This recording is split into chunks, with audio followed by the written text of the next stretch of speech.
Welcome to the Red Eye Hour. You're listening to Solo Stories with Jay Meeks. Settle in for this chilling tale of the Yamamba. The Yamamba appear as a harmless old woman, but are in fact terrifying mountain yokai that feast on human flesh. These creatures are deeply embedded in Japanese folklore, often depicted in ancient scrolls and stories. One of their oldest legends comes from the Konjaku Monogatari, a collection of tales from the late Heian period.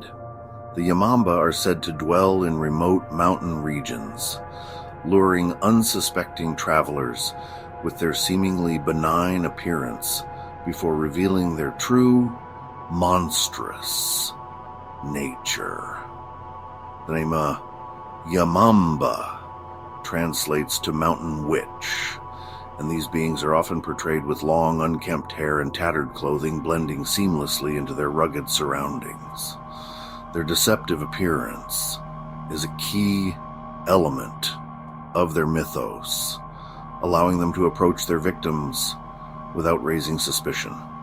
In many stories, the Yamamba offer food and shelter to weary travelers, only to turn on them when they least expect it. This duality of kindness and cruelty is a recurring theme in Japanese folklore, reflecting the unpredictable and often harsh realities of life in the mountainous regions. The Yamamba's ability to shapeshift and control elements of nature adds another layer of fear and mystery to their legend. Some tales even suggest that they possess knowledge of ancient magic and can curse those who cross their path. Despite their fearsome reputation, the Yamamba are also seen as protectors of the mountains, embodying the spirit of the untamed wilderness. Their stories serve as cautionary tales, reminding people of the dangers that lurk in the unknown and the importance of respecting nature's power. The Yamamba's legend continues to captivate and terrify, a testament to the enduring power of folklore. The Konjaku Monogatari, an ancient Japanese collection of tales, holds many mysterious and eerie stories. One such tale recounts the experience of a Buddhist priest caught in a storm. The wind howled through the trees, and the rain poured down in torrents, soaking him to the bone. He trudged through the forest, his robes clinging to his body, and his sandals squelching in the mud. The storm showed no signs of letting up, and the priest began to worry about finding shelter for the night. But luckily, as he rounded a bend in the path, he saw a lonely hut nestled among the trees. He could see the soft glow of light coming from the windows. The sight of the hut filled him with relief, and he hurried towards it, hoping to find refuge from the storm. The hut was very unique, but also quaint at the same time. He approached the front door and knocked a few times. A kind old woman opened the door and invited him inside. She welcomed him with a warm smile, offering him food and a place by the fire to dry off. The priest gratefully accepted her hospitality, feeling the warmth of the fire seep into his cold, wet bones. As the priest warmed up by the fire, he looked around the hut. It was small but felt cozy at the same time. A rocking chair that the old women must sit over by the window. The kitchen was small, and the smell of the soup she was making smelled delicious. The old woman brought him a bowl of soup with a chunk of bread. The priest thanked her and ate the soup and continued to sit by the fire. As they conversed, the priest shared tales of his travels, recounting the many places he had visited and the people he had met. The old woman listened intently, her eyes never leaving his face. She seemed genuinely interested in his stories, nodding and asking questions at appropriate moments. As welcoming as she was, she gave the priest a strange warning. She leaned in close, her voice dropping to a whisper, and told him that no matter what, he must not look in the back room. The priest was puzzled by this warning, but he nodded in agreement, promising to respect her wishes. The old woman brought out an old mat and a blanket for the priest to use for the night. He thanked her and got his bedding ready. The night passed uneventfully, and the priest was grateful for the old woman's kindness. But as he lay on his mat, he couldn't help but wonder what was in the back room. His curiosity gnawed at him, but he remembered his promise and resisted the urge to investigate. Little did he know, the answer to his question would come sooner than he expected. In the dead of night, the priest was awakened by strange noises coming from the back room. His heart pounded in his chest as he listened to the eerie sounds. Unable to contain his curiosity any longer, he quietly got up and tiptoed towards the forbidden room. He opened the door slowly, the hinges creaking loudly in the silence. As he peered into the darkness, his eyes widened in horror. The room was filled with bones and skulls, remnants of the old woman's previous victims.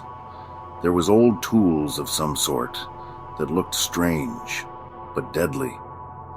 The priest realized too late that he had fallen into the trap of the Yamamba, the mountain witch.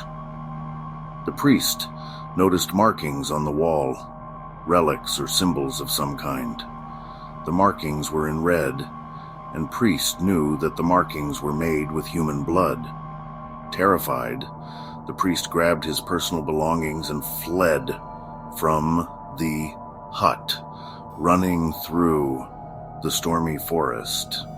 The wind and rain seemed to mock his fear, but he didn't stop until he was far away from the cursed place. The lightning flashed and the thunder shook the ground beneath his feet. The legend of the Yamamba serves as a chilling reminder of the dangers that lurk in the shadows, waiting to ensnare the unwary traveler. Behind in the distance, he could hear a sinister witch laugh, followed with weird screaming sounds. As the priest ran through the woods for what seemed like eternity, he found a safe place on top of a hill where he could keep lookout. He was exhausted from running from the Yamamba. As the priest was recovering, he started having flashbacks from the old woman's hut. The flashback was playing out what really happened in the hut with the old woman. The flashback begins as soon as she stepped out to gather more firewood. The priest peeped through a crack in the door. The dim light inside the hut cast long, eerie shadows that danced on the walls. His heart raced as he leaned closer, his breath fogging up the cold wooden surface. The room seemed ordinary at first glance, but something felt off. The air was thick with a sense of foreboding, and the priest's instincts screamed at him to turn away. Yet he couldn't. He had to know what lay beyond the door. To his horror, he discovered the room filled with half-eaten corpses. The sight was ghastly, with decayed remains strewn across the floor, their lifeless eyes staring back at him.